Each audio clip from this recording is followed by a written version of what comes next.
Most of your current data protection and privacy regulations have elements that will say passwordless tools such as hardware keys, biometrics are acceptable forms.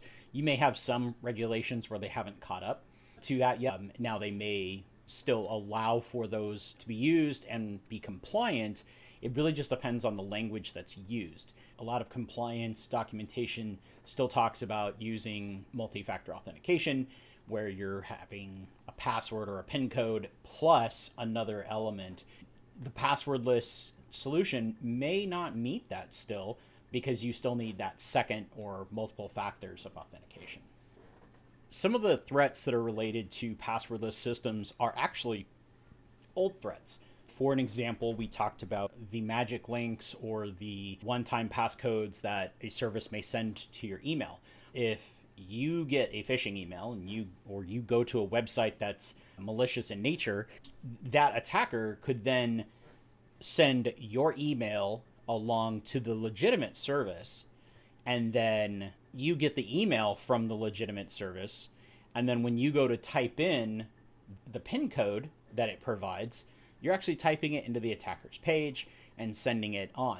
There are still the possibilities of a person in the middle type attack like that. Also, just the theft of tokens, the theft of hardware keys are always concerns. And then also just your phone still being an attack surface where people will not only get on your system to compromise the data, but use it to access other solutions. For businesses that want to start using passwordless solutions, a few things to look into. First off, find out how all of your users are already authenticating. So if they're using traditional password, if they're using passwords with MFA, find out what works right now.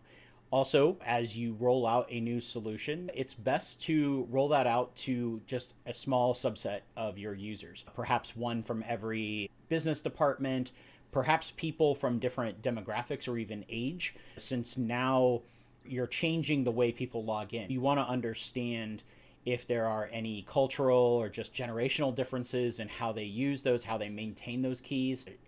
Those kind of things are good ideas in how you start this.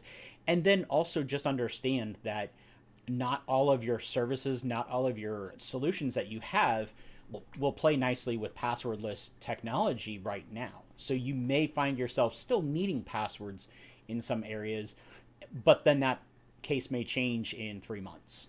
From a user experience and adoption standpoint of passwordless solutions, really, once a company has landed on the right options for passwordless, they'll find themselves having less issues with users trying to gain access to the things that they need.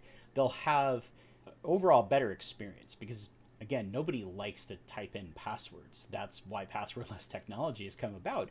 I would say from an adoption standpoint, you will have some struggles early just getting people to change the way they think.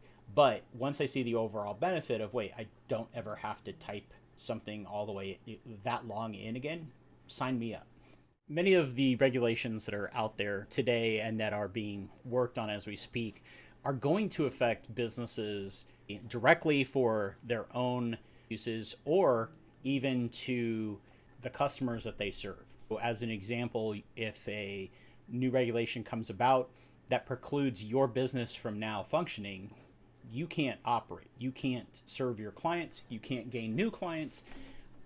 And at the same time, that regulation could affect your customers' ability to get services from others in the same industry.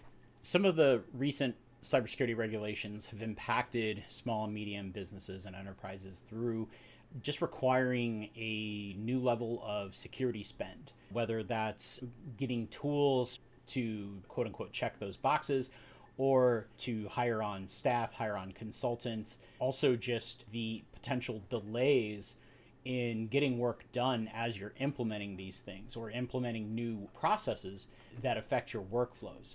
A document that somebody could put together in 5 minutes and have it completely done might take longer now because there are regulatory checkpoints in the way that slow things down.